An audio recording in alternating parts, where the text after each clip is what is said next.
Well, good morning. Iowans are a pretty hardy bunch to have so many people show up for this press conference and in the snowstorm. So thank you all for joining us.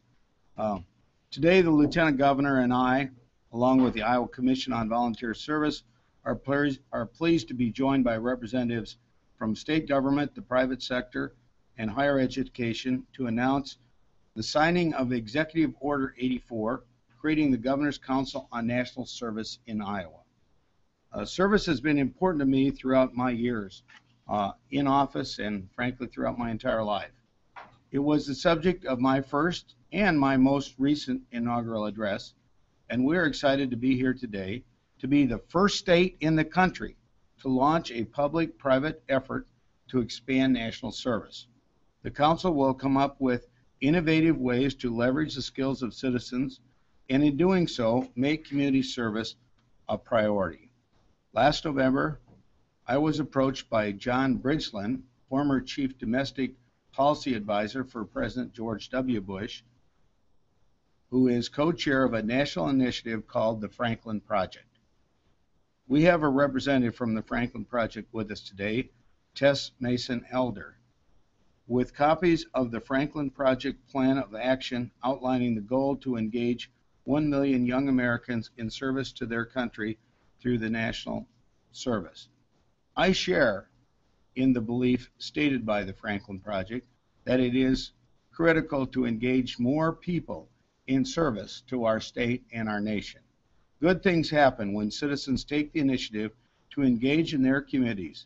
So I pledged our support for the Franklin Project and to be a model for other states. Increased service will pay dividends immediately, and civic engagement will lead to greater ownership and pride in our communities. One such example is AmeriCorps' NCCC from Vinton, Iowa, and I think we have representatives here from that today. We're pleased to be joined this morning by members of AmeriCorps NCCC.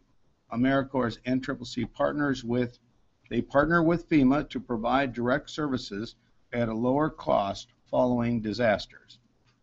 They've added 240 rapid response corps members that prevent FEMA from having to deploy more costly reservists. FEMA Corps has projected to save the taxpayers $60 million annually. However, in just its first year, they've already exceeded that projection, saving taxpayers $80 million. That is the kind of action that we think makes a lot of sense. And now I'd like to turn it over to Lieutenant Governor Reynolds and the other speakers.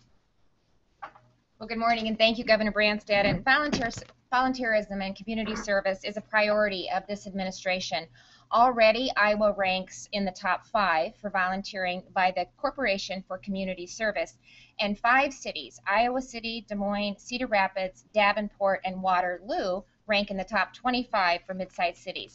Now more than ever, we have an opportunity to engage Iowa's spirit of service to improve the lives and communities while helping individuals develop skills that will enable them to prepare for long-term careers and build a pipeline to employment. The Governor's Council on National Service shall make recommendations on how to expand volunteer opportunities and national service for Iowans to more efficiently and effectively carry out the work of government. It also will engage a new generation of Iowans by fostering a sense of ownership in our country that our founders envisioned. The Council will work with state agencies to explore how national service can advance their strategic priorities as well as their missions. Community service is a cost-efficient way to expand the services that are already provided by government, with an average return of $4 for every dollar invested. However, we know that it's going to take some time and policy effort to unlock this tool for the state entities. We also will look to private entities in Iowa's colleges and universities in partnership with the Iowa Campus Compact to explore what this could look like right here in Iowa. The Governor's Council on National Service will complement the national initiative, the Franklin Project. General Stanley McChrystal, former commander of the U.S. forces in Afghanistan, has been leading the charge as chair of the Franklin Project Leadership Council. The Franklin Project will also be working on a national online technology platform with private sector partners and the U.S. Conference on Citizenship. They are creating a national service certification system and pushing for increases in the number of one-year national service opportunities. We will look to this council to work with the Franklin Project to help structure how these activities will work for Iowa. And now we're going to hear about a few of those examples of this initiative that are currently underway, and I'm pleased to introduce and bring to the podium Director of the Department of Veterans Affairs, Colonel King. Thank you, Thank you, Lieutenant Governor. Well, it's a pleasure to be here at the very roots of a program that's be very dynamic and will provide all of us an opportunity to give back to something a lot bigger than ourselves. You know, speaking from the veterans community, service to our country is what we are.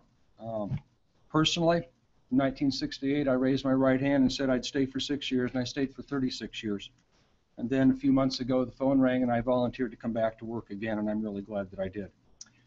Service to our country is something that few Americans have an opportunity to do, and just from the military side, if everybody who wanted to join the military, of them, only a third of them would be, 1 in 3 would be able to meet the qualifications for enlistment and take an oath.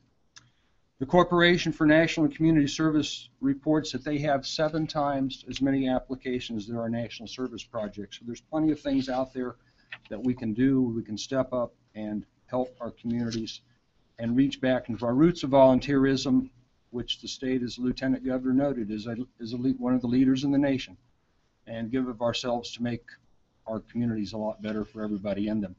I'll give you a little example of a prior service sailor. Jake Blitch lives in Old Wine. I've met Jake, but he didn't know it. We wouldn't put the whole thing back together again. Happenstance meeting. Jack's a Vietnam veteran. He retired as a union member. He's a past city councilman, past school board member, recently completed 2-year tour as American Legion post commander. He's got a baseball cap that he wears that says Navy veteran, still serving America. And to Jack, that's just a way of life. He's recently stepped up his community activities in his retirement to help give more back and make a bigger investment in his community. So in addition to working with the Legion, the Knights of Columbus, the Chamber, the local Veterans Park, he's a mentor with RSVP, which is a senior corps program. On Tuesdays, Jake goes to Sacred Heart School in Old Wine, and that's his mentoring day. So he splits his time between 2nd and 4th grade classes, helping with reading, math, spelling. It doesn't make any difference to Jake. He's there. He feels good about what he's doing, and he's making a difference in his community. And now students that he has had through the years are coming back to him and saying, Jake, thanks for what you did for me. So it comes back around to us. And Jake's story isn't unique at all. Community service instills values in us. It makes us better people. And, you know, giving back and being part of community service, you know, the governor is an absolute supreme example for all that he's given to this state. Volunteers are not new to the state and our communities. You know, every year we have the Governor's Awards program, and we recognize dozens of them that are recognized by the state departments, but at the same time there's many, many more that give thousands of hours of commitment to their communities. The Iowa Department of Veterans Affairs is excited to be a partner with the Iowa Commission of Volunteer Service to explore opportunities on how national service can expand our mission to stand as a voice for an advocate for our veterans and our families. We'll be working with other state agencies and members of the communities to put these practices in place. And we'll be working to develop a new national service AmeriCorps Vista program and help returning veterans find quality employment and welcoming communities when they come home. This is all about invigorating a sense of responsibility and contribution. It's about connecting with our communities and our nation, and it's about coming together in service for others. And someday, quite honestly, as this matures, people might greet each other by saying, where did you serve? You know, these young ladies back here say, Denton. It's kind of like the soldiers that come back off the airplane from a combat duty and they got a patch on their right shoulder that says they did service in a combat zone. So maybe we'll get to that someday. I hope so. Anyway, it's my pleasure to introduce Tina Yoder. She is the Energy Efficiency Manager of Mid-America Energy, and she will tell us about Save Some Green Neighborhood Initiative, a pilot in partnership with the National Service Program, Green Iowa AmeriCorps. Tina? Thank you, Colonel King.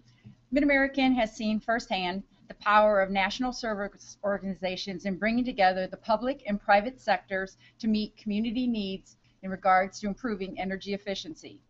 Mid-American continues to look for opportunities on how we can use national organizations to educate and spread the word about energy efficiency, which brought about our Save Some Green neighborhood initiative.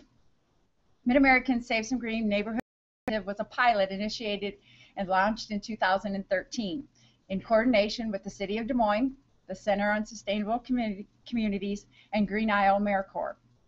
It was established to create awareness on energy usage and residential energy efficiency programs to homeowners living in Beaverdale, Lower Beaver, and Gray Lakes neighborhoods in Des Moines.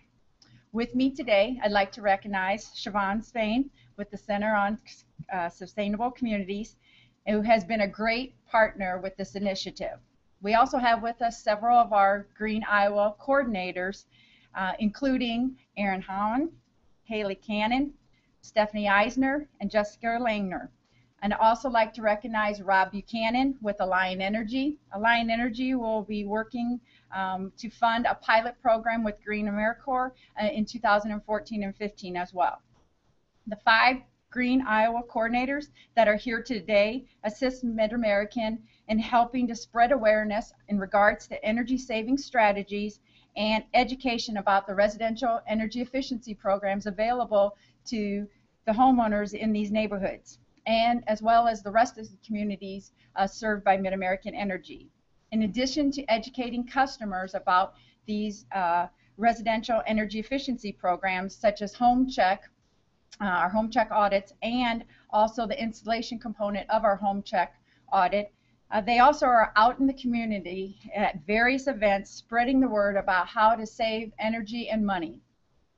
In 2013, Mid-American Energy performed 4,823 residential home check audits in the state of Iowa. The Green Isle AmeriCorps volunteers will be assisting homeowners in our 3 pilot neighborhoods who received one of these audits in creating an action plan on how to implement the recommendations identified by auditors. Energy efficiency, benefits both the environment and the communities. Lower energy bills are good for the environment, and they help increase the value of property and the neighborhoods. And we really appreciate this partnership that we've had with Green Isle AmeriCorps, and we hope to continue this partnership with them, as well as the City of Des Moines and the Center on Sustainable Communities in 2014 as we look for additional opportunities. I am pleased to announce Shannon Cofield, the Special Counsel to the President for Strategic Partnerships at Drake University. Good morning.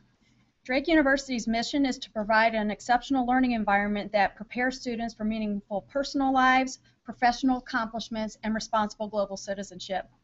We've been participating in a national higher education working group with the Franklin Project to explore best practices for higher education and developing national service opportunities. Drake has a deep commitment to service learning and community service. 80% of our students have a service or service learning experience by the time that they graduate, and 70% of our faculty and staff are engaged in the community by serving on boards, actively volunteering, and supporting professional associations. Drake has already seen the benefits of students participating in national service programs like AmeriCorps. Through the Iowa Campus Compact, Iowa College AmeriCorps program, which increases volunteerism among college students in Iowa as part of their academic experience. In the 2012 and 13 academic year, Iowa College AmeriCorps program members served 45,350 hours, providing a value of over $1.3 million in services to nonprofits. While the student AmeriCorps members developed skills and completed 300 service projects for the community, the students earned a total of $150,000 in education awards to pay for college. Drake has also developed a public-private partnership between the Des Moines Public Schools, the Community Foundation of Greater Des Moines, and the Principal Financial Group called the STEM Pathway Initiative, matching Drake students to serve as mentors with low-income Des Moines Public School students create, a pipeline to higher education and high demand occupations. We want all students to know that they can dream about going to Drake. The STEM Pathway Initiative will include engaging National Service members, including an AmeriCorps Vista and Iowa College AmeriCorps members. Drake looks forward to working with the Iowa Commission on Volunteer Service to explore the development of a national service program and encourages other colleges in Iowa and universities to do the same. Thank you. Okay, well, thank you very much. We're excited to have this public-private partnership and for Iowa to be the first state to take this step for national service.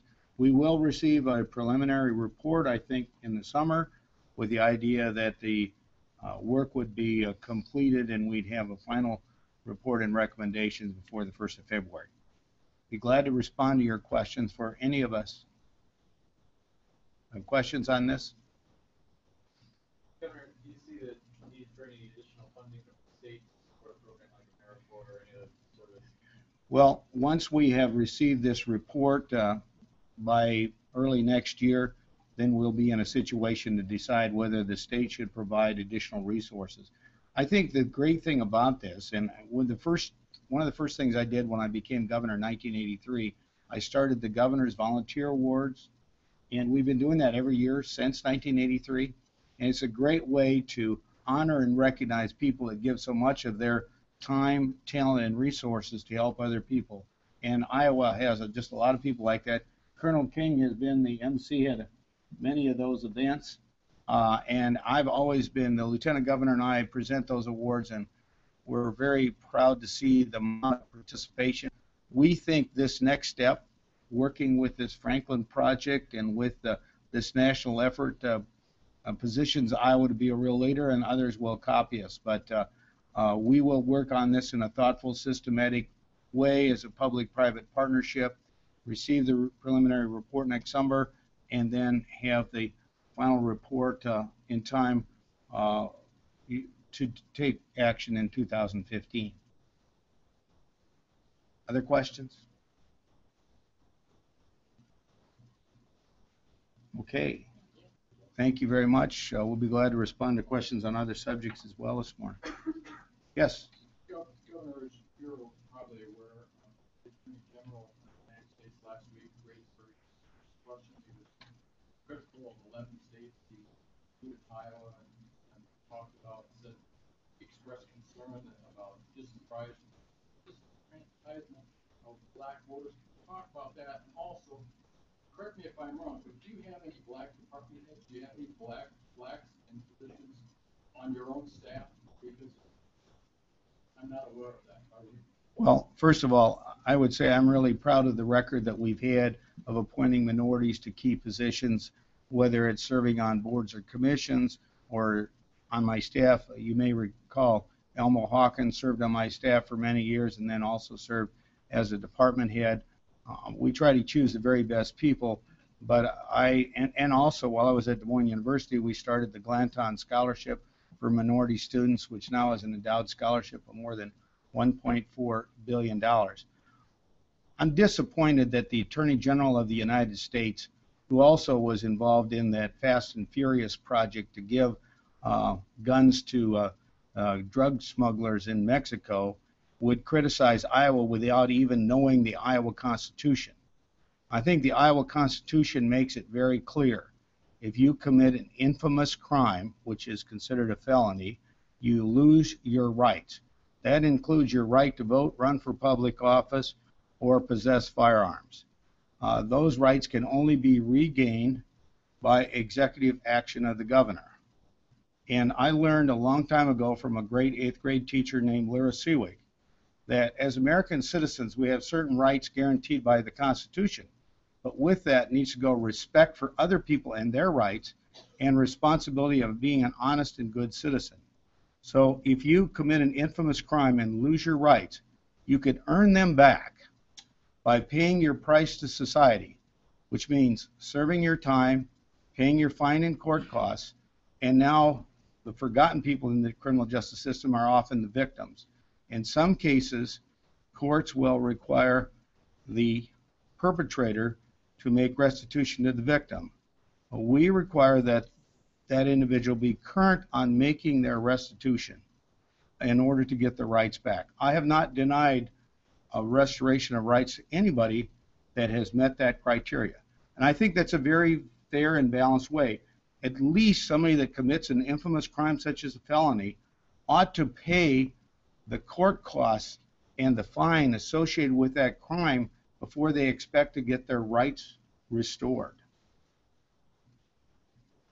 Hi, Senator, I noticed on the agenda for the National Government Association, you're involved in the community tendency for child education. Right. Over the years has not really been out front on having preschool for everyone. Oh yeah, I made a significant recommendation which would have focused the resources on making sure that all people with financial need got that many people have been paying for previously, but the Democrats in the legislature weren't willing to do that. So we reached the compromise that's in place today, and Iowa is one of the states that provides the most resources in support of preschool education. The problem is we don't target it to the most needy. We just give it out on a formula basis to the school districts, and that is one of the challenges that we have, but that was what we could work out with the present makeup of the legislature. And how do you feel about the Democrats bill in the Senate right now to put significantly more resources? That's the problem. They're wanting to spend more money but not focus it on the kids that have the greatest needs that aren't getting the service. If they're willing to work on and focus on really providing help to those kids that aren't getting preschool, I'm very willing to work with them, but that's never been their position. They just want to spend more money, and that obviously we have, I think, about $68 million in the budget for preschool, for 4-year-old preschool. 66. Going up to almost 70 million estimated. So you hear that 66 million this year. In next year's budget, it's nearly 7. On the felon voting issue, there is a bill in the Senate right now. Unconstitutional. That's what I was going to ask. Yeah, it's unconstitutional. Even your paper recognizes that. Governor, could you Yeah. follow up? Is it correct that you have no blacks in department heads? There is no blacks who are members of your own staff? Is that accurate to say? Well, as I said, I have had a number of people in the governor's security detail on my staff as department heads, of people that I've appointed to boards and commissions, and I've had a particular effort to recognize minorities, as I did when I was the president of Des Moines University with the Glanton Scholarship. So You don't have any blacks? not presently, Okay. not presently, Is it but on your staff or department? you know, I did appoint one that didn't get confirmed. Okay. Okay. And just as a follow-up on that, I know. I can't help the Senate Democrats rejected him, but I did appoint one. Okay. And also, as you're aware, during the Martin Luther King Day presentation over on the east side, the NAACP representative raised a question about the disproportionate incarceration of Yeah. blacks in the state of Iowa. No progress has been made on that. Actually, we have been working on that, and I meet regularly with the NAACP, and I put them in touch. I called the Chief Justice and asked the Chief Justice if he would meet with them. He has a working group that's been working with him, and in our last meeting, they were very complimentary of the Chief Justice and the work that he's been doing with them to try to address that issue. Yeah, Mark Cady, the Iowa Chief Justice.